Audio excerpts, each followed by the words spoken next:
Hey guys, welcome back to Conversations in Ken's Cafe. It's great to see you all. Today we're going to be talking about seed starting. So, there's a lot of people that do a lot of different methodologies to start seeds. And that's what I'm going to be talking about. I'm going to try to cover a wide variety of different available ways to start seeds. So, for you, those of you who don't know, um, I am a cannabis consumer because of injuries to my back. And so when I was training myself on how to grow cannabis organically and with biology, of course, seed starting was a really big thing that everybody was talking about, and everybody was using different methodologies. So I started looking at different ways that I would find would be the best ways to start a seed. Now, a lot of guys use what's called the paper towel method, and it doesn't matter if it's cannabis or if it's any other type of seed. A lot of people on the larger seeds would use this method, which is really quite simple. You would soak a paper towel, you would put the seed in it, and then close the paper towel, put it in a plastic bag. I've seen guys that literally, would pin those bags to the wall, okay, so that they would be basically forming gravity. So when their seed started, the sprout would go up and the root would go down. Okay, that's a very simple method. Now, there's good for that and there's bad for that. Now, why I'm saying that it can be bad is understanding what the seed is designed to do. It's designed to start in soil. So understanding that on a seed there is biology that has been put there by the mother plant. Okay. So on the outside of your seed is a whole bunch of biology, some to protect the seed, some to, interact with the biology that's in the soil. But more importantly, is the biology that exists inside of the seed. So when the biology of the plant is building that seed, it's putting inside the seed all the necessary building blocks. Okay. And so that's your calcium, your magnesium, etc., that the seed needs for it to sprout and grow to what's called the cotyledon stage. So your first true leaf stage. Everything is built into that seed, exists inside of it already for it to have that first burst of life. It really, the plant's the whole design when it's putting out seeds is to have its child have the best opportunity to grow up and be a vibrant plant. That's all parents. Well, as far as I'm concerned, all parents should think this way of their children, because really, the seed is the plant's children. Okay, so getting back to inside of the seed, when the seed is moisturized and it's in the right conditions of warmth, etc. Okay, it is going to crack open. Now that's called spermulation. When that cracks open, it literally shoots out a whole bunch of nutrients and biology into the area around it to help connect with the soil structure, and the biology connects with everything that's in existence in that soil structure on the biological level to help automatically start forming the connections that are going to be drawing the nutrients to that sprout, to that seed sprout, for that plant to grow vibrantly. So if you're doing the paper towel method, then you're losing that material that it's sprayed out.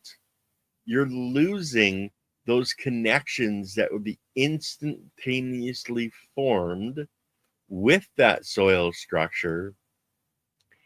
And it can be very, very detrimental. There's a lot of stuff that's built into that seed that is necessary on so many levels. You have things like amino acids, etc., that are being sprayed out. And in a paper towel methodology, unfortunately, unless you're planting that paper towel with your seed, you're losing that. Especially if it's popping and you're letting it grow out for a while, all that biology has nowhere to go. It has no connections to make. And it's like putting, us in a desert wasteland with no food or water. We're not going to last that long. So I never did that methodology, okay? Because I understood in my research about how the seed sprays this out, and I didn't want to lose that. That's one of the reasons when I'm talking about adding biology to your soil structure.